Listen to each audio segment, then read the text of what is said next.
Donc Stéphane Karagulmes, Karagu pour ceux qui me connaissent de Google ou d'autres réseaux. Donc moi je suis Application Modernization spécialiste chez Google Cloud. Mon travail, c'est d'accompagner nos clients sur toutes leurs questions techniques sur deux grands sujets de la modernisation. Le premier sujet, Kubernetes, et le deuxième sujet, on va dire tout ce qui va inclure serverless, CI/CD, DevOps, donc un deuxième grand sujet. Et je suis aussi contributeur Istio et Knative pour ceux qui connaissent ces projets. Et donc mon objectif aujourd'hui, ça va être de vous parler de GKE Autopilot, donc le nouveau mode de déploiement de GKE. L'objectif que je me suis fixé, c'est de répondre à la grande question de « Je n'ai jamais entendu parler de GKE, est-ce que GKE Autopilot, c'est pour moi ?» J'utilise déjà GKE, est-ce que je dois passer à GKE Autopilot? Ou simplement, qu'est-ce que GKE Autopilot? Ça me permettra de savoir si j'en ai besoin ou pas. Donc c'est l'objectif aujourd'hui. Pour ce faire, je vais d'abord vous présenter Stéphane. Donc Stéphane, donc pas moi, l'autre Stéphane, le persona de cette présentation, c'est quelqu'un de très simple. Stéphane, c'est deux personnes à la fois, sinon c'est beaucoup trop simple. Stéphane, c'est à la fois quelqu'un qui découvre totalement l'infrastructure, le monde de l'infrastructure. Donc c'est une personne qui vient de prendre un poste dans une startup et son objectif c'est de faire du hosting d'applications. Et Stéphane, c'est à la fois un expert, donc il est les deux. Et à chaque fois, on va se mettre dans la position des deux Stéphane et on va se poser les bonnes questions. Donc le premier point, quand on fait du hosting applicatif ou quand on gère des infrastructures, on a obligatoirement entendu parler de l'environnement microservice. Depuis 2011, à peu près, l'introduction du mot microservice, on n'entend parler que de ça. Parfois des bonnes choses, parfois des mauvaises choses. En tout cas, ce qui est sûr, c'est que tout le monde veut y aller de près ou de loin. Le concept fondamental du microservice, le pourquoi, le why, la raison d'être, elle est assez simple. L'idée, c'est de découpler une application ultra complexe en plein de petits composants. Et l'objectif, c'est de gérer en fait des cycles de vie et des rythmes de dépendance. Qu'est-ce que ça veut dire concrètement? Au lieu de livrer une fois par semaine mon application parce que toutes les équipes doivent être d'accord, je vais pouvoir livrer les différents composants de manière totalement indépendante et aussi avoir des équipes elles-mêmes totalement indépendantes qui vont pouvoir travailler sur des sous-composants de mon application. Donc, c'est ça l'objectif. Et donc, sur le papier, ça fait beaucoup de sens et donc tout le monde veut y aller. Mais c'est pas si simple parce que la manière dont on gère les infrastructures jusque maintenant, en tout cas quand on était en 2011, collait pas vraiment à ce modèle. On avait nos serveurs, on avait nos machines, et donc en fait, mettre des parties de l'application sur une machine, c'était beaucoup de ressources qu'on n'utilisait pas. Et en fait, le cycle de vie de l'infrastructure ne matchait pas avec le cycle de vie qu'on était en train de mettre de place au sein de l'application. Et donc Stéphane, le premier Stéphane, celui qui découvre l'infrastructure, se pose alors des questions, fait ses petites recherches sur Internet. Et pour ça, construction de DeLorean, retour dans le passé, on retourne en 2008 et on commence à lire des posts sur des forums et on apprend à parler de kernel Linux, des choses ultra compliquées, la naissance des C-groupes, mais pas de namespace, la décomposition, l'utilisation des ressources, tout ça semble très très très compliqué. On avance, on parcourt plusieurs années d'histoire, on fast-forward de 2008 à 2013 et on arrive à la notion de namespace dans le kernel Linux, les C-groupes, tout ça fait du sens. 2008, les conteneurs LXC, ça commence à prendre du sens. Conteneurs, j'ai déjà entendu parler de ça. Qu'est-ce que ça veut dire concrètement? Concrètement, toutes ces années d'histoire, même 40 ans d'histoire de Linux, pour arriver à un point très simple qui est de dire, en fait, on arrive à décomposer la manière dont on utilise les ressources sur une machine. Et on arrive à virtualiser ça pour rendre ces parties transportables. Et donc, l'objectif du conteneur est double. Le premier objectif, c'est de dire comment je peux allouer une certaine quantité de ressources à une partie, à un process, à, on va dire, une application, l'un de mes microservices. Et la deuxième chose, c'est amener la standardisation dans le déplacement de l'applicatif. En gros, dans un conteneur, il y a tout ce dont j'ai besoin. Il va y avoir mon application, il va y avoir ses librairies, mais surtout, il n'y a pas tout ce dont je n'ai pas besoin. Et donc, on va retirer des parties qui vont être communes à l'ensemble des briques de nos microservices. Et donc, la notion de conteneur commence à faire du sens.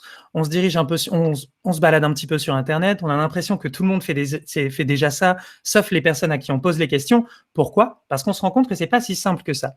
En fait, il y a peu de gens qui vont gérer un conteneur. La majorité des gens, puisqu'on est en train de parler et qu'on est dans le contexte des microservices, vont gérer plusieurs conteneurs. C'est à ce moment-là qu'on découvre le concept d'orchestration. Ce que ça veut dire, c'est assez simple, on a besoin d'orchestrer ces conteneurs comme un chef d'orchestre. Au lieu de gérer un conteneur sur une machine, je vais potentiellement gérer 1000 conteneurs sur 1000 machines, 1000 conteneurs sur 1000 machines, mais on ne peut pas gérer un conteneur sur 1000 machines, mais on peut gérer 1000 machines avec un seul conteneur, et tout ça devient vraiment compliqué.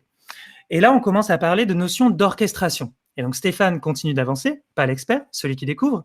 Et 2014, 2015, beaucoup de choses beaucoup de notions et un mot qui revient beaucoup dans le milieu de l'orchestration, Kubernetes. C'est pas le seul orchestrateur et parfois les gens s'y perdent un petit peu et quand on va parler orchestration, exactement Julien, quand on va parler d'orchestration, on va souvent citer Kubernetes, mais c'est pas le seul. Il y en a eu d'autres, il y en a encore d'autres aujourd'hui. On va dire que Kubernetes, c'est celui qui est accepté par la majorité de la communauté et l'orchestrateur qui est aujourd'hui utilisé le plus pour l'orchestration de conteneurs et principalement de conteneurs Docker. Donc 2014-2015, les débuts Kubernetes. Pour ceux qui ont entendu parler de Kubernetes the hard way, on se rend compte que c'est vraiment compliqué. En fait, l'orchestration de conteneurs fait du sens, mais on a besoin d'énormément de techniques, énormément de technologies, énormément de skills, et la learning curve n'est pas si simple. Donc, comme je le disais, Kubernetes, ça va faire plein de choses. On va d'abord se mettre d'accord sur ce que fait... Je t'interromps 30 secondes. Je t'en prie, Isa. Tu voulais peut-être partager ton écran? Je partage pas du tout mon écran. Ok, cool. Cool. Ça, c'est quand il s'est mis en veille. Mais c'est pas grave, si vous arrivez à suivre sans l'écran, c'est encore mieux. Ouais, c'est vrai, mais tu parles vite, t'es à fond, alors ça exactement. avoir tes slides. Voilà. Ça aurait pu durer jusqu'à la démo. Voilà, désolé de t'avoir coupé. Il n'y a aucun souci, non, tu as bien fait. Je vous fast forward les slides. C'était très simple. Monolithe microservice, 2008-2013, les conteneurs, Kubernetes, l'orchestration, et on en arrive là. Donc, on se met d'accord sur ce qu'on veut faire avec Kubernetes et les objectifs. Les objectifs sont assez simples. Ce que va faire Kubernetes pour vous, c'est gérer plusieurs parties. Les parties dans l'ordre, à peu près. La partie control plane management, donc comment je vais orchestrer et le cerveau qui va gérer ces différentes boucles d'orchestration pour mon application. On va parler de notions de worker et de node. En gros, Kubernetes, c'est deux parties. La partie cerveau, qu'on va appeler le master, et la partie plutôt worker, là où se passent les choses, là où va être hébergée notre application. C'est les deux grandes parties de Kubernetes. Une autre partie, ça va être toute la notion security, networking. Est-ce que tous mes services ont le droit de parler l'un avec l'autre? Comment ils vont parler? Quelles sont les bases de la sécurité? Comment je vais exposer mes services sur l'Internet, mais aussi en interne, mes règles firewall, les règles de chiffrement, la configuration, toutes ces parties-là. Derrière, il y a toujours des VM. À la base, c'est toujours la même chose. Il y a toujours un Linux quelque part. Et donc, de la même manière, on va devoir gérer le patching, l'upgrade de ces nodes, l'upgrade aussi du control plane. Donc, pas mal de notions autour de la mise à jour. La partie availability, reliability, c'est peut-être le plus grand concept de Kubernetes. C'est de dire, si mon application ne marche plus, c'est pas grave parce qu'on la redémarre, parce qu'il y a toute une notion de gestion d'état au sein de Kubernetes, mais ça, c'est encore un grand sujet. La gestion du scale up and down, donc simplement, je vais pouvoir augmenter le nombre de ressources que je vais attribuer à mon application, aussi l'une des grandes fonctionnalités de Kubernetes. Et la dernière partie, mais non des moindres, le monitoring et le management. Tout ça dans un seul produit. Donc là, pareil, on se met dans la peau des deux Stéphane. Pour le premier Stéphane, celui qui découvre l'infrastructure management, c'est dommage parce que ça semblait très simple. Et au final, la solution à mon problème, c'était deux mots, c'était les conteneurs et Kubernetes. Et en fait, derrière, je me rends compte qu'il y a plein de choses. Et quand je me mets dans la boucle de l'autre Stéphane, l'expert, pour lui, ça reste compliqué parce qu'il faut toujours être expert sur l'ensemble de tous ces points. Et donc, on a énormément de clients qui se posent la question et qui se disent au final, et d'utilisateurs de Kubernetes qui disent au final, est-ce que j'ai besoin de faire tout ça? Est-ce que je pourrais pas en faire moins? Et donc, l'orchestration rend la vie de Stéphane beaucoup plus simple, mais il y a encore énormément de choses à faire et surtout qui ne matchent pas du tout avec l'objectif de ma boîte et mon propre objectif personnel. Il y a très peu de gens aujourd'hui qui sont engagés avec comme mission de faire tourner des clusters Kubernetes. La mission, c'est souvent un peu plus que ça. La mission pour la personne vraiment, donc le Stéphane qui gère de l'infrastructure, c'est de gérer de l'infrastructure. Et derrière, comment ça marche, on ne veut pas vraiment savoir. On veut juste que l'application, elle tourne. Et pour la mission du chef de Stéphane, l'objectif, c'est juste que l'application soit disponible. Donc, l'objectif de chacun, c'est rarement de faire tourner des clusters Kubernetes. Une autre chose aussi, je parlais de learning curve. La learning curve de Kubernetes est vraiment, vraiment complexe. Et certains d'entre vous ont peut-être déjà entendu parler... Oui, je vais partager mes slides, Michel. La majorité des gens ont peut-être entendu parler de Kubernetes the hard way, donc proposé par Kelsey Hightower, qui mettait en avant la difficulté de mettre en place du Kubernetes. Et donc là, on s'est posé des questions et on s'est dit, OK, en fait, personne ne veut manager son propre cluster Kubernetes, ou très peu de personnes. Et la majorité des gens vont aller vers un cluster managé. Et donc, un cluster managé par un cloud provider, donc par exemple GKE pour Google Cloud, c'est assez simple. La seule chose qu'on va vous demander, c'est de garder la gestion de vos nodes. Donc, nous, on va gérer le control plane, on va gérer le cerveau, on va gérer le déploiement, on va gérer les mises à jour, on va gérer tout ce qui est dans la partie bleue par rapport au schéma de gauche. Et on va vous demander deux choses. Gère les nœuds et gère la configuration de la sécurité et l'exposition de ta couche applicative. Ça, c'est pour toi et tout le reste, c'est pour nous. Ça a l'air assez simple. Mais en fait, il se passe énormément de choses, même sur ces parties-là. Et depuis 2015, les équipes qui travaillent sur GKE et aussi les équipes qui travaillent sur Kubernetes nous ont donné énormément de clés, énormément de tooling autour de Kubernetes pour faire plein de choses. Et les choses, on peut en faire beaucoup.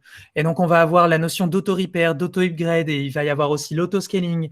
Sur la partie networking, on va parler de service mesh, on va parler de gateway, standardisation, comment je gère mes secrets, comment je vais configurer mes clusters. Il y a énormément de choses à faire. Et donc, la question que se pose Stéphane, et pas Stéphane, celui qui découvre, lui, il est passé ce point. La question que se pose l'autre Stéphane, celui qui est expert, c'est de se dire, est-ce que je me rends vraiment compte de tout ce que je peux faire avec Kubernetes? Est-ce que je me rends vraiment compte de quelles sont toutes les best practices qui tournent autour de toutes les nouveautés liées à Kubernetes et à GKE?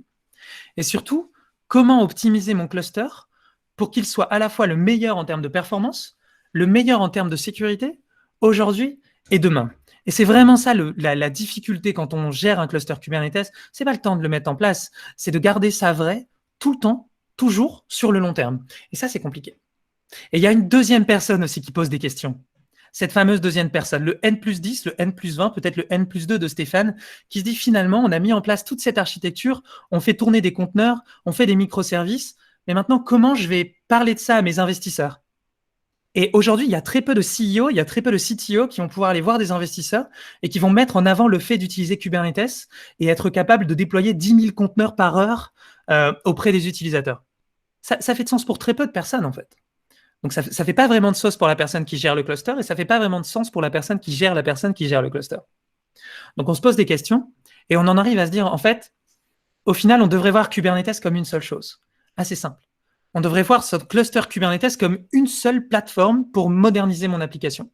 Je devrais utiliser Kubernetes de manière très simple. Je devrais utiliser Kubernetes pour déployer mon application. Et c'est tout. Et le reste, je devrais laisser quelqu'un le faire. Et c'est ce qu'on essaie d'amener avec GKE Autopilot. Tout ça, toute cette histoire, juste pour dire, au final, l'objectif, quand Google met en avant Kubernetes, quand on open source le code de Kubernetes, l'objectif, c'était de dire, voilà une bonne manière de moderniser vos applications. Voilà une bonne manière de déployer des applications. Ce qu'on ne s'attendait pas, c'était de dire aux gens, en fait, vous avez besoin d'être expert de Kubernetes et ça va être très complexe et ça va être une énorme learning curve et ça va changer tout le temps et il y aura des breaking change. La vraie question, c'est est-ce qu'un humain a besoin d'interagir avec toutes ces fonctionnalités ou pas? Et notre réponse aujourd'hui, ce qu'on essaie d'apporter en tout cas avec GKE Autopilot, c'est de dire non. Par contre, vous pouvez nous laisser faire. Et de la même manière que vous nous avez laissé faire avec votre control plane, vous pouvez nous laisser faire avec l'ensemble de tout votre cluster. Et vous, tout ce que vous faites, c'est déployer votre application sur un cluster dont les SRI, ce n'est pas votre équipe, mais c'est Google. Maintenant, on va garder les deux modes, bien sûr, parce que ça ne va pas matcher, on parlera tout à l'heure des limitations, ça ne va pas marcher avec tous les use cases. Sinon, on pourrait simplement supprimer le mode standard et dire, en fait, GKE, maintenant, c'est ça. Et ce que vous faisiez avant, vous ne pouvez plus le faire. Ce n'est pas le cas, mais ce n'est pas ce qu'on veut faire et ce n'est pas ce qu'on fera, je pense.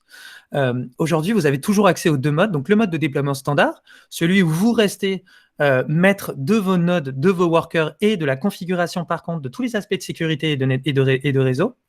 Et il y a ce deuxième mode de déploiement, Autopilot, où en fait, c'est un peu comme si vous étiez uniquement l'utilisateur. Vous savez, cet utilisateur interne, celui avec lequel on s'entend vraiment bien, celui qui utilise notre cluster et qui trouve que rien ne va, même quand tout va. En fait, vous avez juste à être ça et nous laisser faire le reste. On a parlé beaucoup. Qu'est-ce que ça veut dire concrètement? Et si on allait dans la console et qu'on créait un cluster, c'est peut-être la meilleure manière de se rendre compte. Pour ceux qui n'ont jamais déployé de cluster Kubernetes, ça va paraître très simple et c'est parfait. Et pour ceux qui ont déjà déployé des clusters Kubernetes, ça va paraître très simple et c'est parfait aussi. Donc la seule chose, tout ce qu'on veut faire quand on souhaite créer un cluster Kubernetes, c'est cliquer sur créer un cluster. On a maintenant les deux choix, là où avant on pouvait seulement utiliser la configuration standard, on peut maintenant utiliser la configuration en mode autopilot. Donc je sélectionne autopilot.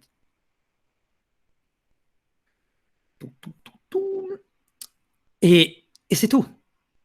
J'ai déjà un nom, je vais choisir une région, où est-ce que je veux démarrer mon cluster. Donc moi, dans mon cas, je vais démarrer mon cluster en Europe Ouest 4, et c'est tout. Et je clique sur créer.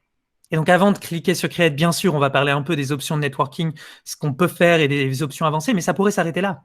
Et la seule chose que j'ai besoin de comprendre, c'est que je vais créer un cluster. Combien il y a de nœuds derrière? Est-ce que les nœuds sont dans différentes zones? Combien de memory? Combien de CPU? Combien de nodes? Comment on va gérer la redondance et la configuration réseau? Toutes ces choses-là, ce n'est pas des questions qu'on devrait se poser, en fait. Pourquoi? Parce que depuis 2015, toutes ces fonctionnalités qu'on a mis dans vos mains, en fait, il y a toujours une best practice. Et il y a toujours une bonne manière de la faire. Et on va juste l'enforcer et on va le faire pour vous. Et c'est ce qui se passe quand on clique sur Create. Alors, bien sûr, on peut modifier des options. Donc, par exemple, la vélocité à laquelle on va mettre les clusters à jour. Aussi, la vélocité à laquelle je veux que mes upgrades aient lieu et si je veux qu'elles aient lieu à certains moments, parce que ça, c'est vraiment propre à mon business. C'est quelque chose que des SRI côté Google ne peuvent pas savoir. Est-ce qu'on peut mettre vos clusters à jour le lundi ou seulement le vendredi? Ça vous est propre. Donc, c'est des choses qu'on peut changer. Et de la même manière, quelques options côté réseau. Par exemple, si vous créez votre cluster au sein d'un réseau étendu, alors peut-être que vous avez besoin de le créer dans un réseau spécifique, peut-être que vous avez des plages d'IP que vous souhaitez utiliser. Tout ça, on ne veut pas le savoir. Exactement, Arnaud. On peut éviter l'oversize de cluster parce que c'est très dur. Et on va pas se mentir. Et je me doute que dans ce call, il y a des experts, et j'en vois et j'en reconnais, des experts Kubernetes. Mais quand on parle avec nos développeurs et qu'ils nous disent, mais finalement, Stéphane, combien de memory, combien de CPU, tu m'as parlé de limite, de request, combien je dois mettre? On fait tous comme ça. À peu près 250 mégas et on va voir si ça scale vite ou pas vite et on va voir si ça plante ou si ça plante pas. Et si ça plante, peut-être qu'on mettra 500, peut-être qu'on mettra 550 et on verra ce que ça donne. Mais aujourd'hui, on a les outils pour éviter ça. On a les outils d'autoscaling, il faut juste nous laisser faire. C'est aussi simple que ça. Donc, avant qu'on va cliquer sur Create, parce que finalement, je vous ai dit qu'il fallait juste cliquer sur Create. Et c'est tout. Et donc là, notre cluster est en train d'être créé. Et donc, pendant que notre cluster est créé, on va rentrer un peu plus dans les détails. Pas que j'ai envie de cacher que ça va pas vite, hein. Ça va vite, mais qu'on n'ait pas à attendre et on va continuer. Donc, si je reviens sur mes slides, finalement, Autopilot, qu'est-ce que c'est? Autopilot, c'est un cluster optimisé pour plein de choses. La première chose, optimisé pour la production. Qu'est-ce que ça veut dire? En fait, on va mettre en place l'ensemble de best practices que nous, on a l'habitude et qu'on a confronté à nos clients et il y a une vraie utilisation depuis maintenant des années. Alors, pas seulement à des clients externes, mais aussi à nos clients internes, à nos propres solutions qui utilisent Kubernetes. Pourquoi? Parce qu'en fait, pas que j'aime pas me répéter, mais la majorité du temps, quand je discute avec des clients, les premières questions qu'on va nous poser, c'est quelles sont les best practices en termes de? Est-ce que je dois utiliser cette feature ou est-ce que je ne dois pas l'utiliser? Est-ce que je dois utiliser cette feature ou est-ce que je ne dois pas l'utiliser? Et on va faire ça à peu près 10 fois et 15 fois. Et la conversation, en fait, les vraies questions qu'on se pose, c'est finalement le fondement de ça, c'est tu me donnes ces outils et je ne sais pas comment je dois les utiliser, je ne sais pas si je dois les utiliser. Et finalement, ce qu'on attend d'une vision opinionated, c'est de dire il faut l'utiliser. Prenons le cas par exemple de Workload Identity. Est-ce que je dois utiliser Workload Identity ou est-ce que je peux juste télécharger les service accounts sur mes nœuds et utiliser directement les service accounts du node? Finalement, je peux le faire. Donc pourquoi vous me proposez de faire les deux? Et longtemps, on m'a posé la question, pourquoi on propose de faire les deux? La vision de GKE Autopilot, c'est de dire, OK, alors on va t'empêcher de faire un et on va forcer de faire deux. Et donc on va unforcer l'ensemble de ces best practices qu'on partage avec nos clients depuis des années. Bien sûr, comme je le disais tout à l'heure, on garde le mode standard parce qu'un cas sur 100, parfois, ça ne marche pas. Parfois, pour une raison très spécifique, j'ai besoin de faire différemment. Et on a tous besoin parfois de dévier des best practices. C'est pour ça qu'on appelle ça des best practices. Ce n'est pas la seule practice d'ailleurs. Mais ça fait du sens pour la majorité de vos utilisations. La deuxième chose, la configuration dynamique de vos workloads. On parlait tout à l'heure, Arnaud parlait de la notion d'oversizing. L'idée de GKE Autopilot, c'est d'utiliser tout ce qu'on a mis en place, donc que ce soit HPA, VPA, NAP, cluster autoscaling, l'ensemble de toute cette fonctionnalité, de les unforcer et de faire en sorte que ça marche pour vous. Et l'objectif final, c'est d'aller le plus vite possible en prod. Comme je le disais tout à l'heure, finalement, l'objectif, c'est pas, on manage pas du cube, on manage pas des conteneurs parce qu'on aime ça. Bon, d'accord, peut-être un petit peu. Mais l'objectif final, c'est juste de rendre notre application disponible sur Internet. Alors à nos utilisateurs internes ou externes, mais c'est tout. Et surtout, j'aime aussi voir GKE Autopilot comme Kubernetes avec des petits trous.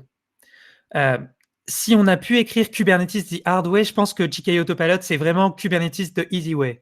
Parce que l'idée, c'est de dire, en fait, je ne sais pas si je dois enforcer toutes ces choses. Donc, je vais commencer avec les petits trous. Je vais activer toutes ces fonctionnalités sur mon cluster. Et au fur et à mesure que je me sens à l'aise sur Kubernetes, au fur et à mesure que je découvre, je vais pouvoir commencer à prendre la main. Et une fois que je me sens à l'aise et que ça fait du sens pour moi, parce que j'ai un besoin très spécifique qui fait que je ne peux pas faire ça avec GKE Autopilot, alors à ce moment-là, rien ne m'empêche de désactiver GKE Autopilot et de passer en mode standard. Aujourd'hui, de manière invisible, on peut transformer un cluster Autopilot en standard. C'est juste une cage à décocher. Et d'ici Q4, on pourra le faire dans l'autre sens. Donc en Q4, donc fin de cette année, on va annoncer la migration de cluster standard en mode Autopilot. Donc on peut facilement, c'est pas une fin en soi, on n'aura pas besoin de tout recréer. L'autre chose aussi, c'est le Day 2. Une fois que j'ai mon application qui fonctionne, il me reste encore plein de choses à faire. Par exemple, toute la partie monitoring et logging. Là aussi, quel agent je vais utiliser pour envoyer mes logs et vers quoi? Est-ce que je dois mettre en place mon Grafana Logstash ou est-ce que je peux utiliser les agents StrikeDriver? C'est plus StrikeDriver, c'est Cloud Monitoring et comment ça se met à jour et comment ça scale. Tout ça, pareil, c'est totalement géré et intégré avec GKE Autopilot. L'une des plus grosses questions et l'une des plus grosses problématiques que je rencontre aujourd'hui, c'est la maintenabilité et le fait de mettre à jour son cluster. Pourquoi? Parce qu'en fait, mettre à jour un cluster Kubernetes, c'est pas si simple. Et ça demande la mise en place d'énormément de best practices.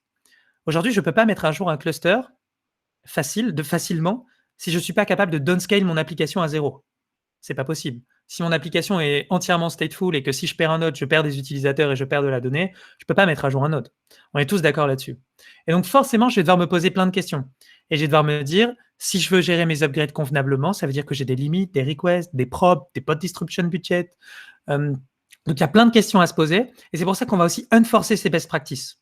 GKE Autopilot, c'est plein de boucles de contrôle, ce qu'on appelle des admission controllers sur Kubernetes, qui vont enforcer la présence ou qui vont compléter par des valeurs par défaut. Par exemple, la notion de limite et de request qu'on ne va pas forcément poser quand on est, par exemple, développeur, parce que potentiellement, on n'en a jamais entendu parler ou on ne sait pas trop comment le set. GKE Autopilot, au moment où on va déployer son application, va mettre des valeurs par défaut. Et ces valeurs par défaut vont potentiellement évoluer au fur et à mesure du temps, parce qu'on est capable de faire du vertical autoscaling, par exemple, avec VPA. Et tout ça, une fois de plus, pour vous amener vers des workloads optimisés. Parce qu'optimiser sa workload, c'est rarement prendre une décision day one. C'est souvent prendre plein de décisions day two. Je vais prendre des premières décisions au moment où je vais créer mes node pools. Je vais dire, OK, je pars avec des nodes avec autant de CPU, avec autant de memory. Mais en fait, je vais me rendre compte au fur et à mesure de mon utilisation que peut-être il y en a trop, peut-être il n'y en a pas assez. Donc ça, c'est des choses que je vais changer. Et donc pareil, là, avec la notion donc, de node auto-provisioning, on va être capable de recréer à la volée des node pools et de les sizer au plus près de votre utilisation. Et plus on va utiliser GKE Autopilot, mieux il va comprendre nos besoins et la manière dont vit notre application et va s'adapter à ça. La dernière chose, c'est un cluster optimisé pour être efficace. Donc, je vais un petit peu me répéter, mais je tiens à préciser. La première chose, comme je le disais, des ressources totalement dynamiques, donc au plus proche de votre utilisation. Et on ne se rend pas compte de l'argent qu'on perd là-dessus. Et souvent, j'ai des clients qui vont me dire, Stéphane, mon cluster, je trouve qu'il me coûte cher. Est-ce qu'on peut mettre en place tel process, tel process, tel process? C'est souvent des process extrêmement compliqués. Et la majorité du temps, la meilleure manière de gagner de l'argent, c'est d'optimiser l'utilisation de ces ressources et d'utiliser des VM préemptibles. Et une fois qu'on a fait ça, déjà, la majorité du temps, on a réduit les coûts de 75% et on n'a plus rien à faire. Ce qu'on va proposer avec GKE Autopilot, c'est d'automatiser ces process et de vous aider en tout cas à aller vers ça. Donc pareil, le scale up and down de ces ressources. La dernière chose, un nouveau mode de pricing.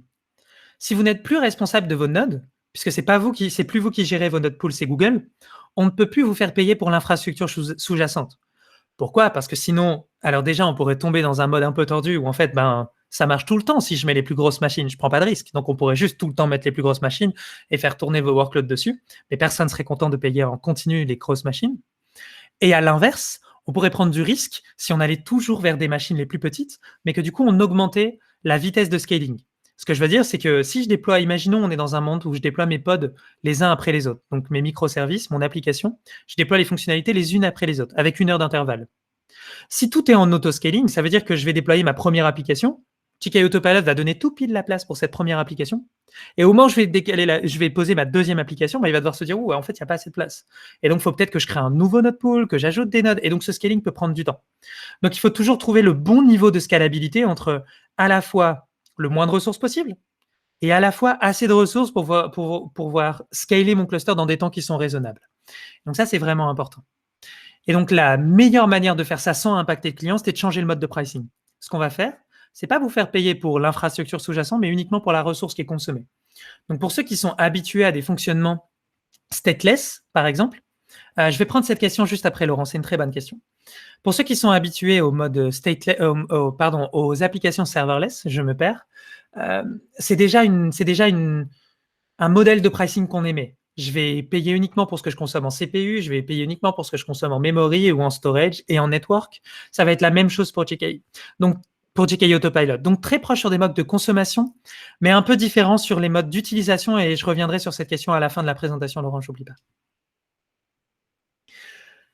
Donc, ce qui est vraiment important, c'est de se dire, et il me reste 2 slides, donc on avance assez vite, c'est un mode fully managed, mais pourtant fully capable. On peut quand même tout faire. Donc, la vraie question qu'on se pose, c'est est-ce que c'est bon pour moi? Est-ce que mon application colle? Aujourd'hui, on va voir de tout sur GKE Autopilot. On va avoir des web apps, on va avoir des databases, donc on peut faire des stateful sets. On va avoir des long running jobs et des batchs, donc on peut avoir des jobs. On peut avoir des daemon sets dans des cas un peu spécifiques où on n'a pas besoin d'être root et donc de ne pas utiliser des unprivileged pods. Je reviendrai sur les limitations juste après. Et on peut continuer d'utiliser, même si par défaut on a activé Cloud Monitoring et les agents Cloud Monitoring, vous pouvez continuer d'utiliser vos propres solutions de monitoring et vos propres solutions d'APM sans aucun problème. Pareil pour le déploiement. Est-ce que du coup, quand j'utilise GKE Autopilot, je suis obligé de passer par l'interface ou non? Vous pouvez continuer de déployer comme vous voulez. Le bon côté de GKE, effectivement, Laurent, la slide répond à ta question, en effet. Le bon côté de GKE, c'est de se dire, de GKE Autopilot, ça reste GKE. Ça reste Kubernetes. Ça reste vous qui continuez d'interagir avec les API de Kubernetes. La seule chose, c'est que c'est plus vos SRI et c'est plus votre équipe d'automation, c'est celle de Google. Est-ce qu'on met vos SRI au chômage? Pas du tout. Ils vont juste pouvoir faire ce pourquoi ils ont été embauchés. Est-ce qu'on met les équipes infrastructure et déploiement au chômage? Pas du tout. Ils vont juste pouvoir continuer à faire ce pourquoi ils ont embauché. Et j'ai la ferme intuition, et je pense que vous aussi, que c'est le job de personne d'aller configurer une règle network. Son job à la base, le statement de sa mission, c'était pas ça. Le statement de sa mission, c'était de faire en sorte que l'application soit sécurisée et que les communications soient sécurisées. L'art et la manière, c'est 2 choses différentes, et ça, c'est vraiment important. La dernière chose à comprendre, par contre, c'est que tout n'est pas parfait. Et tout le monde ne va pas pouvoir simplement aller sur GKE Autopilot et utiliser son application. Et l'utiliser pour son application, pardon. Il y a 2 choses que je n'ai pas dites. Ce que je n'ai pas dit, c'est que c'était magique et que tout était invisible. Au contraire, on continue d'interagir avec les API de Kubernetes. Donc, on a besoin de quand même comprendre le fonctionnement de Kubernetes. On a besoin de comprendre le modèle de fonctionnement, les différences entre un mode de fonctionnement déclaratif et impératif. On a besoin de comprendre les différentes ressources avec lesquelles je vais pouvoir interagir quand je vais utiliser Kubernetes. J'ai besoin de comprendre les enjeux derrière Kubernetes. Donc, il y a quand même une learning curve. La différence, c'est que je n'ai pas besoin de comprendre la fonctionnalité ultime et les mises à jour de cette fonctionnalité, comment elles vont évoluer dans le temps et les best practices. Tout ça, c'est géré pour moi. La deuxième chose, c'est qu'il y a des restrictions. Et donc, il y a certains use cases, il y a certaines choses que je ne peux plus faire. Parfois, c'est simple, parfois un petit peu moins, mais il faut juste se poser la question de est-ce que je peux faire ça sans parler au SRI derrière? Par exemple, si je veux et surtout les implications de ce choix. Par exemple, si je veux pouvoir SSH sur un node. Si je veux me SSH sur un node, ça veut dire quoi? Si je me SSH pour un node, c'est 2 choses. 1, que je n'ai pas le logging et le monitoring nécessaires pour faire mon travail. Et donc que j'ai besoin de me connecter sur ce node parce qu'en fait, j'ai besoin d'informations supplémentaires qu'on ne me donne pas. Et donc là, c'est un autre problème. Ça veut dire que le produit n'est pas convenable. Et donc là, ça veut dire qu'il faut qu'on travaille ensemble pour vous donner les clés et vous remonter le mode de les éléments qui vous permettent de ne pas avoir besoin de ça. Et la deuxième chose, quand on SSH sur un node, c'est pour faire des modifications sur ce node. Et là, on n'a pas envie que vous fassiez ça. Là, on va simplement envoyer les 12 factors et on va dire, mais non, ce n'est pas quelque chose que tu veux faire parce que ce n'est pas réplicable. Et de la même manière que tu ne veux pas SSH dans tes conteneurs, tu ne veux pas SSH sur tes nodes. Donc, on a juste décidé de le désactiver. Et une fois de plus, c'est unforcer une best practice. Donc, il y a quelques restrictions. Je n'ai pas voulu toutes les mettre sur ces slides parce que ce n'est pas vraiment l'objectif d'aujourd'hui. Mon objectif d'aujourd'hui, et j'espère que j'ai réussi, c'était de vous dire, voilà ce qu'est GKE Autopilot. Voilà les différences avec le mode standard. Voilà les 2 Stéphane. Et pourquoi pour les 2 Stéphane, ça fait du sens d'aller vers GKE Autopilot ou en tout cas de se poser les questions. Et maintenant, chacun d'entre vous, obligatoirement, vous allez devoir aller dans la documentation, regarder ce que ça veut dire, quelles sont les restrictions, quels sont les avantages et les inconvénients, qu'est-ce qui a été activé pour moi par défaut. Et une bonne chose aussi, pour les quelques experts et grands experts présents dans ce chat qui se posent la question, ce que j'aime faire moi, c'est de prendre la documentation de GKE Autopilot et de voir qu'est-ce qui est unforcé et quelles sont les configuration que je n'ai pas le droit de modifier et de comprendre pourquoi. Et de me poser la question, sur mon cluster, est-ce que c'est quelque chose que je modifie? Est-ce que c'est quelque chose que j'ai activé ou pas activé? Si je l'ai activé et qu'eux ne l'ont pas activé, pourquoi? Si je ne l'ai pas activé et qu'eux l'ont activé, pourquoi? Est-ce que je dois continuer à le faire? Et donc j'aime bien aussi, c'est un peu un mode opinionated de si nous, on devait faire tourner un cluster GKE avec les best practices, voilà comment on ferait. Et juste pour ça, je trouve que c'est cool. Et je peux avoir une conf précise. Alors, je vais prendre des questions avant de vous montrer un petit peu et de rentrer un peu dans la console. Je vais commencer à prendre des questions. Donc, n'hésitez pas à poser vos questions dans le chat. Donc, quid des migrations des clusters existants vers le nouveau modèle? Upgrade, create, move, destroy. Donc, aujourd'hui, pour aller d'un mode standard au mode autopilot, donc question de Vincent, aujourd'hui, vous êtes obligé de créer un nouveau cluster. Donc, c'est forcément la création d'un nouveau cluster et donc le déplacement, la migration de sa workload. Donc, c'est un move. D'ici Q4, l'idée, c'est que ce soit transparent. C'est un peu compliqué parce que justement, comme je le disais tout à l'heure, il y a énormément de modifications qui ont été faites, pas seulement au niveau des node pools, mais aussi au niveau du control plane. Donc en fait, il y a toute une migration de control plane à prévoir avec le nouveau mode, avec les nouvelles configurations. Donc on y travaille et d'ici Q4, on va essayer d'avoir quelque chose de transparent. Totalement transparent, honnêtement, j'ai pas encore lu les PRD, je sais pas encore comment on va le faire. Je pense que ça va être compliqué. Parce que comme on va unforcer des choses, par exemple, imaginons on désactive le SSH sur les nodes, et pour une raison totalement obscure, ton application, pour fonctionner, elle a besoin de SSH sur les nodes. Il se trouve qu'on l'a désactivé, donc on peut potentiellement casser l'application. Donc, je pense pas que ce soit totalement transparent, mais j'ai hâte de voir comment on va mettre en place cette migration. Aujourd'hui, il faut recréer un cluster. J'espère que ça répond à ta question. Et donc, la question d'Antoine, je peux avoir une configuration précise, comme avoir des GPU, par exemple. Pour le moment, ce n'est pas disponible. Les GPU vont arriver entre Q2 et Q3. Donc, ça arrive. Donc, au fur et à mesure, on va ajouter de plus en plus de configurations un peu, je ne vais pas dire ésotériques, mais en tout cas, on va répondre à certains cas d'usage au fur et à mesure. Donc, n'hésitez pas, de la même manière, s'il y a des choses dont vous avez besoin, vous savez comment on fonctionne côté Google Cloud. C'est assez simple, juste vous parlez à vos responsables de compte et vous leur dites « mais il me manque ça ». Et nous, après, on remonte ça aux équipes produits et c'est comme ça qu'on crée nos roadmaps. Donc aujourd'hui, en fait, on s'est rendu compte de manière assez simple qu'il y avait peu d'utilisation de GPU, en tout cas que ce n'était pas la majorité de nos clusters. Donc on pouvait se permettre de lancer, en tout cas de se lancer sans, et de les ajouter un petit peu plus tard. Mais Q2, Q3, pour répondre à ta question, Antoine. Laurent, du coup, on a répondu à ta question, TKI Autopilot. Oui, je partagerai les slides. Je ne sais pas comment, Isabelle, peut-être on enverra un slide après, un mail, je suppose, aux invités après la présentation.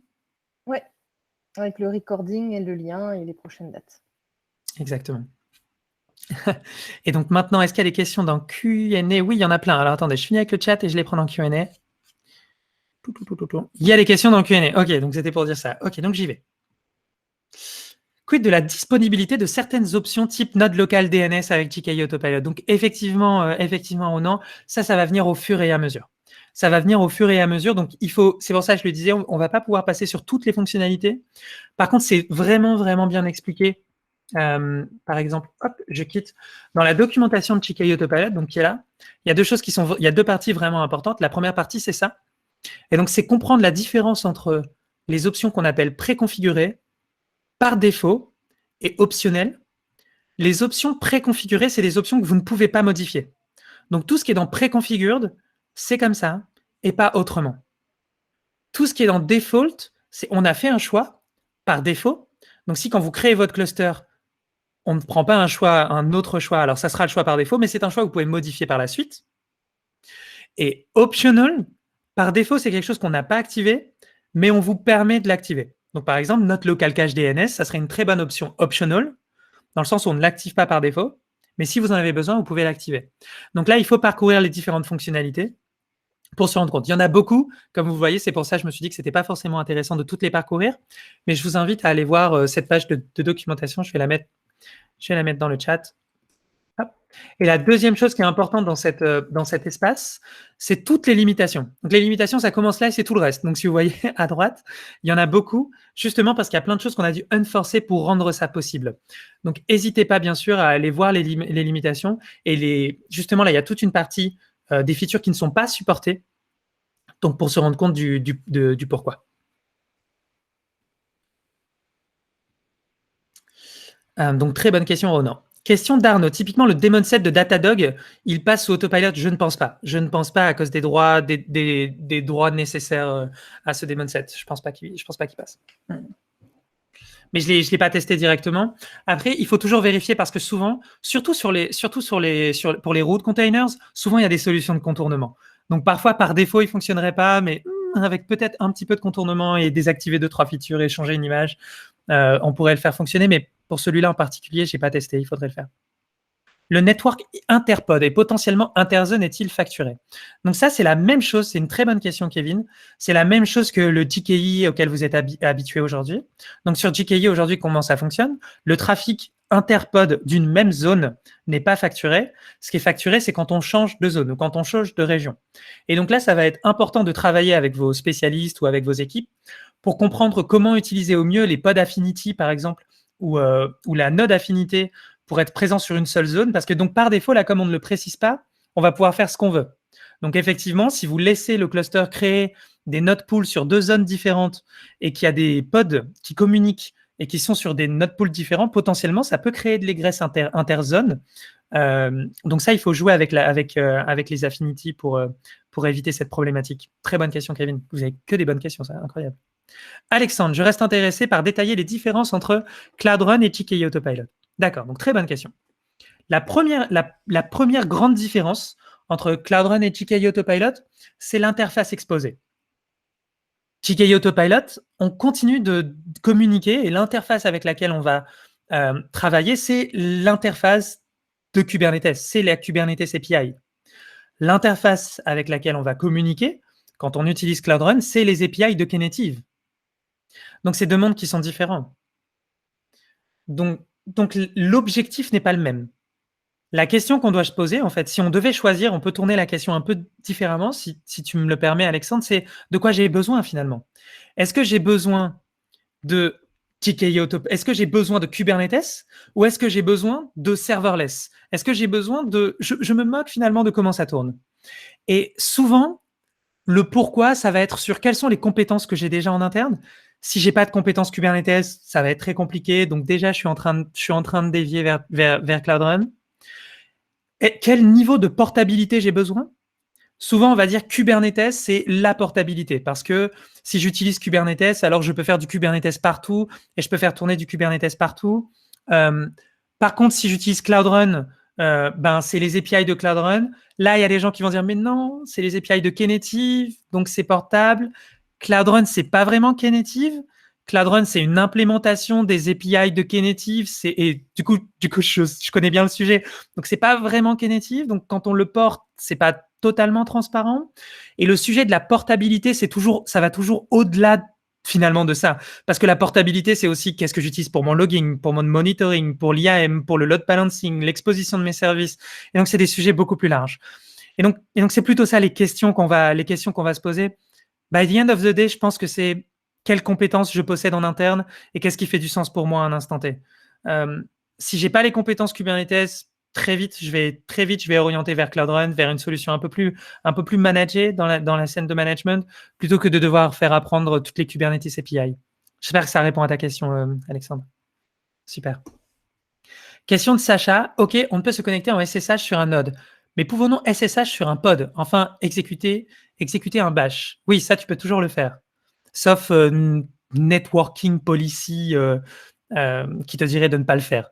Je pense qu'il ne faut pas le faire, mais ça, c'est une autre question. Puisqu'on paie au pod, je suppose que la notion de VM node n'est plus disponible dans la liste des VM. Si oui, comment pouvons-nous être sûrs que les nodes vont scaler rapidement en cas de besoin? Et alors là, Sacha, très bonne question encore une fois, c'est la grande différence entre le serverless et GKE Autopilot. GKE Autopilot n'est pas serverless. Derrière, il y a toujours des VM. Et donc, vous continuez de les voir dans GCE. Juste, vous ne pouvez pas vous connecter en SSH sur ces nodes. Mais ça reste vos nodes. Juste, vous ne payez pas pour les nodes, mais pour les ressources utilisées sur ces nodes. Donc, on voit toujours ces VM sur GCE. C'est important pour vous parce qu'il y a quand même la notion, pour ceux qui sont qui ont l'habitude d'utiliser GCE, il y a les notions de CUD, de SUD, de nodes préemptibles, les notions d'utilisation aussi si vous avez des commits, des engagements avec Google Cloud, il faut que ça utilise vos... Donc, il y a toutes ces notions-là qui vont entrer en question. Donc, ça continue d'utiliser, ça reste des VM. Juste, vous ne pouvez pas vous connecter dessus.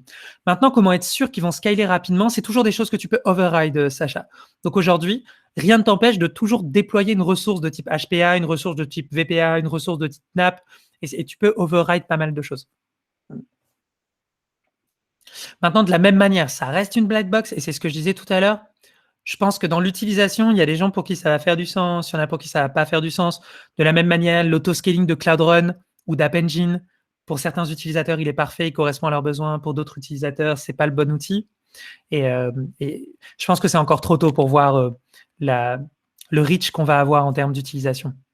Sur le billing par pod, ça se base sur les request limits ou sur leur usage effectif? Ça se base sur leur usage effectif, Arnaud. Effectivement, c'est une très bonne question. Comment les informations remontent dans le billing export BQ? Des labels sont-ils automatiquement ajoutés pour filtrer par cluster, par application? Pas encore, Kevin, mais c'est dans la roadmap. Donc, c'est quelque chose qui a été assez surprenant, effectivement, à la sortie du produit. Aujourd'hui, on ne peut pas voir la différence, mais ça arrive. Donc, les équipes produits travaillent dessus. Ça devrait arriver. C'est annoncé pour Q3. Je pense que ça peut glisser pour Q4, mais d'ici la fin de l'année, ça sera disponible. Ce qu'on peut faire déjà, c'est ajouter des métadatas sur les nodes. Donc, on pourrait avoir des labels aux nodes, au pod, mais c'est à toi d'ajouter les labels. Mais il n'y a pas encore de dashboarding par défaut où tu pourrais voir, par exemple, le prix par vCPU actuel de la consommation de tes pods sur un cluster GKE Autopilot, ce que tu peux avoir avec Cloud Run. Donc, je pense on va vers ça, en tout cas. On va vers cette mise à niveau de disponibilité. Si on ne modifie rien sur l'application et le fonctionnement des pods, doit-on s'attendre à une augmentation, stagnation, une diminution du coût entre l'utilisation d'un GKE standard versus GKE Autopilot? Très bonne question aussi. By the end of the day, il y a toujours quelqu'un qui va nous demander combien ça coûte, hein, de votre côté. Et je n'ai pas de réponse définitive.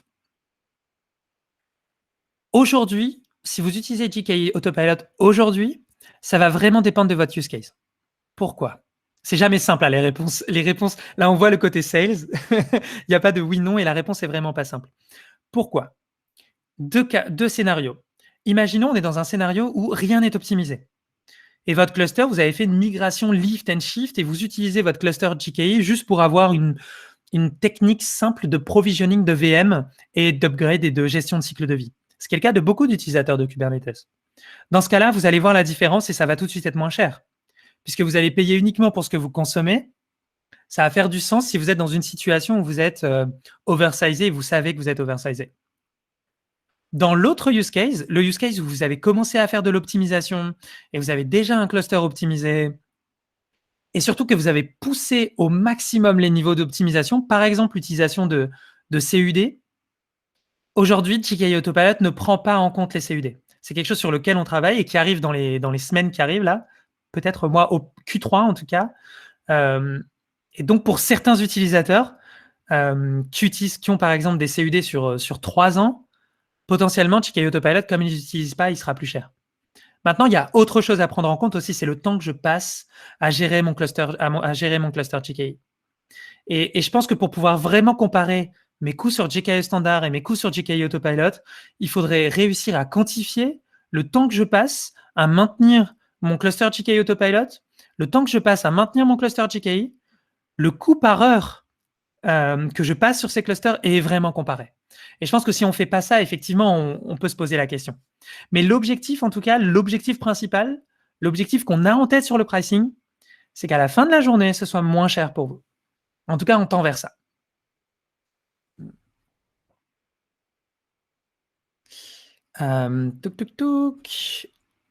Chat, très clair, merci. Pour le troubleshooting, la connexion au pod via kubectl exec. Oui, ça marche. Ça, Valérie, ça fonctionne. Sans problème. Je t'en prie. Je ne sais pas si vous avez d'autres questions.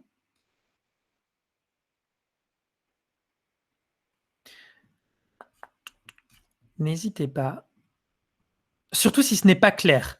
Mon objectif, c'est que tout le monde repart avec une vision claire. Si vous pensez ne pas avoir compris l'objectif, ce vers quoi on veut aller, il y a parce que vous soyez le seul dans le chat. Donc surtout, n'hésitez pas à partager ce sentiment et me dire ce qui n'était pas clair, ce qui était un petit peu flou. Comme ça, on peut le reprendre. N'hésitez pas. Merci beaucoup, Jean.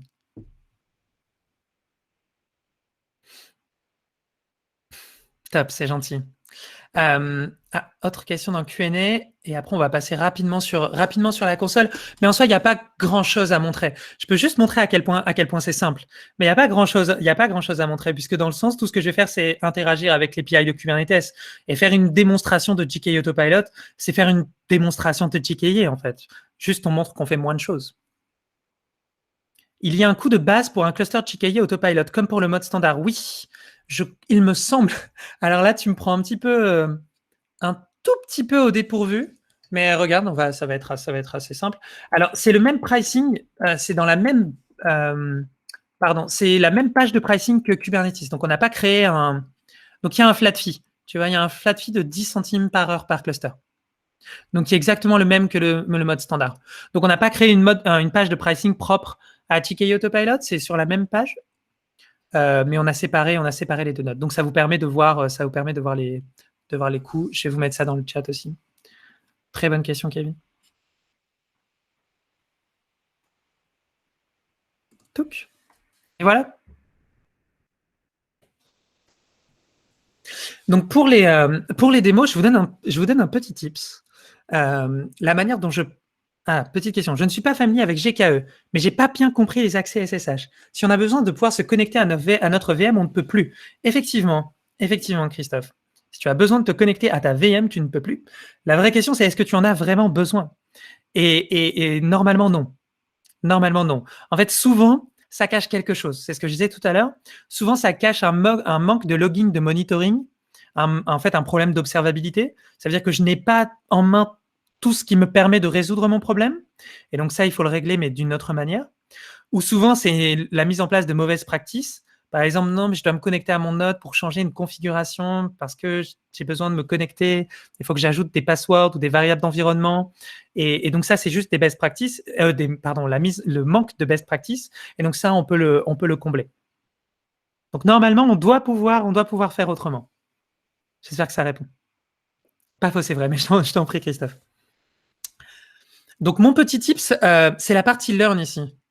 En fait, la majorité du temps, vous allez avoir des guides qui vont vous permettre de tester les différents produits. Et donc, par exemple, quand vous êtes sur TKI, vous avez accès à plein ici de petits tutoriels que vous pouvez utiliser et qui font de très bonnes démos pour l'ensemble de tous vos produits et qui vous permettent de prendre en main rapidement la plateforme. Dans le cas de TKI Autopilot, c'est encore plus simple parce que vous avez un énorme encart qui fait la moitié de l'écran, sur lequel vous avez juste à cliquer pour essayer la démo. Donc, la première étape, ça sera de créer son cluster. La deuxième chose, ça serait donc d'aller sur notre shell et de se connecter à notre cluster. Donc, pour ça, c'est très simple. On clique sur Cloud Shell, ce qui nous pré-provisionne un shell avec les différents droits et tous les outils dont on a besoin pour pouvoir utiliser la plateforme. Très pratique pendant les démos aussi, ça évite de devoir construire un environnement, de devoir modifier son environnement qui fonctionne déjà très bien. Et ensuite, on se connecte au cluster. Donc, pour ça, pareil, très simple. Je clique sur Connect et je récupère la commande et j'appuie sur Entrée. Et maintenant, on est connecté au cluster. Donc, pareil, très simple. On crée notre cluster, mais ça, on l'a déjà fait ensemble, c'était très simple. Ce qu'on va faire, c'est récupérer le code de notre application. Il se trouve que je l'ai déjà fait, donc je l'ai déjà, parce qu'il y a persistance sur ces sessions. Donc ça, c'est pratique.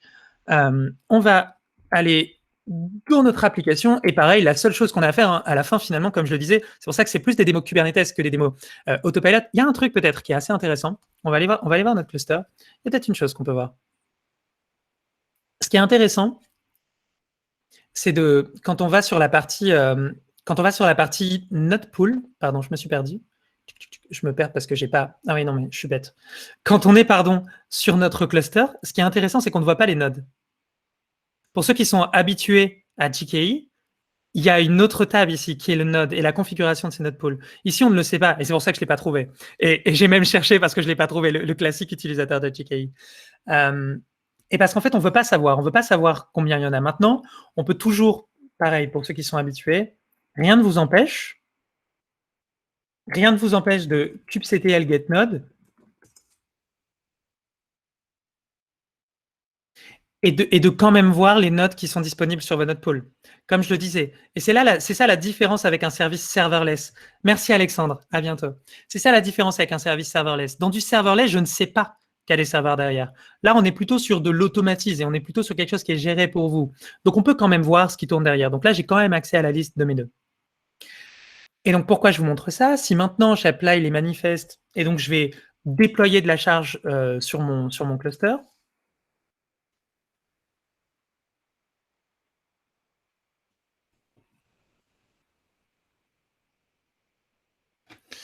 et que j'observe le déploiement, je vais voir deux choses. La première chose, moi en tout cas, ce qui m'a choqué la première fois, c'est de me dire ça va pas vite quand même. Et la question, c'est pourquoi? Potentiellement, ça peut aller moins vite que si c'était mon cluster. Pourquoi? Parce que si c'est mon cluster, je sais de combien de nodes j'ai besoin. Donc, je sais ce qu'il me faut pour déployer mon application. Je sais si j'ai besoin d'un node dans une zone, de 2 nodes dans 2 zones, de 10 nodes et de la taille de mes nodes. Là, tout est automatique. Donc, potentiellement, il va essayer de déployer des pods sur un node. Donc, il va essayer de les schedule, il va voir qui peut les schedule, il va scheduler. Ensuite, on va essayer de schedule un pod sur un pod sur un node. On va se rendre compte qu'on ne peut pas. On va essayer sur un autre, on se rend compte qu'il n'y a aucun node disponible et donc on va autoscaler. Et donc, ça peut prendre un tout petit peu plus de temps. Et donc, le cold start des premiers déploiements est différent. Question de Brice, tous les nodes de GKE Autopilot sont préemptibles. Non, non, non, non, non, non. A-t-on le choix dans cette conf? Pas encore, mais bientôt. Donc ça aussi, ça arrive, Brice.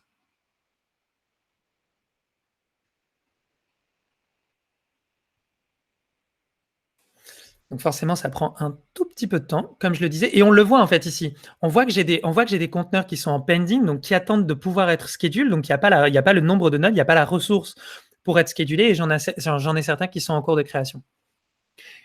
Et je vous montrerai juste après le nombre de nodes, et techniquement, on devrait en avoir plus. Donc, pareil, si vous avez des questions, pour nous permettre de tous patienter, surtout n'hésitez pas.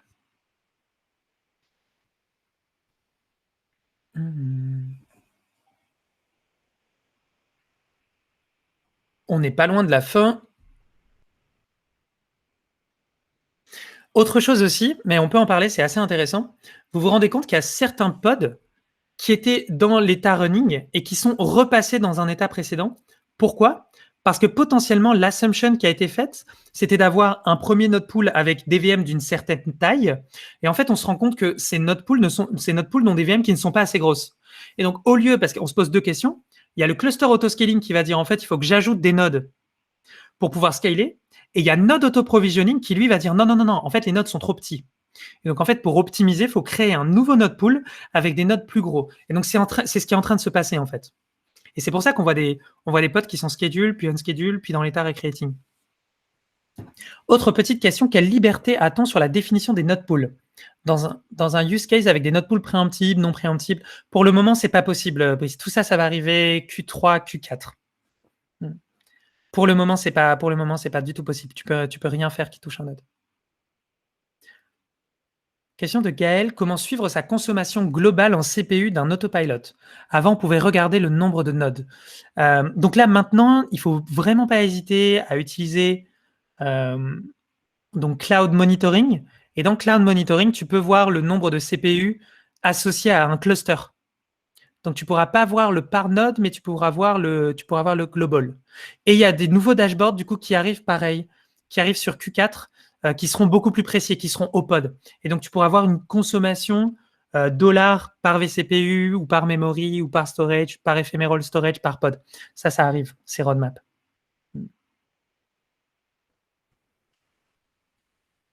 OK. Et donc, maintenant, si je re-regarde le nombre de nodes que j'avais, je vois que j'en ai plus 2, mais j'en ai d'autres.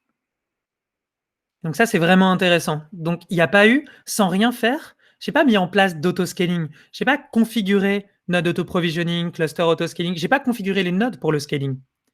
La seule chose que j'ai faite, c'est ce que j'ai fait avec vous. La seule chose que j'ai faite, c'est créer un cluster, prendre mon application et demander à l'API serveur de déployer des ressources. C'est tout ce que j'ai fait. Et tout le reste, c'est totalement automatisé par GKE Autopilot. Pour le moment, l'horizontal autoscaling est à votre charge. Donc aujourd'hui, on ne déploie pas de ressources d'horizontal pod autoscaler. Donc ça reste à vous de le déployer et de le mettre en place. Par contre, ça devrait arriver en mode par défaut d'ici Q4 aussi. C'est quelque chose qu'on est en train de mettre en place. Ça, c'est une question que j'ai souvent. Par contre, c'est des chiffres qui sont override. Vous posiez la question tout à l'heure, un peu dans le sens des questions que vous avez posées. Aujourd'hui, si je regarde, et d'ailleurs dans la démo, ils le font assez bien. Si on prend un pod, par exemple, je vais prendre mon pod front-end, je remonte tout en haut et que je regarde la consommation, par exemple, les limites et les requests. Ça, c'est des limites et des requests qui ont été posés par défaut. Normalement, il n'y en a pas. Il y en a, là, si on va voir les YAML de mon application, j'en ai pas défini. Et comme je vous disais tout à l'heure, on va aussi override avec des valeurs par défaut. Mais ça, c'est des valeurs qui sont par défaut. Et donc, comme je disais tout à l'heure, la différence entre préconfiguré et défaut, c'est que vous pouvez override. Donc, vous pouvez mettre les vôtres. Et s'il y en avait, on n'aurait pas réécrit dessus. Là, c'est parce que j'en ai pas mis qu'elles ont été posées. Mais vous pouvez très bien venir changer ces limites et ces requests. La différence, c'est qu'au moins, là, il y en a. Alors qu'il y en a beaucoup pour lesquels il n'y en a pas. Il y a une question sur le déploiement dans Terraform dans le Q&A qui m'intéresse. Pardon, je n'avais pas vu qu'il y avait une nouvelle question. Et on va terminer la présentation sur ces questions. Ok, il n'y en a qu'une. TKI Autopilot est-il instanciable en IAC Terraform? Donc, pour le moment...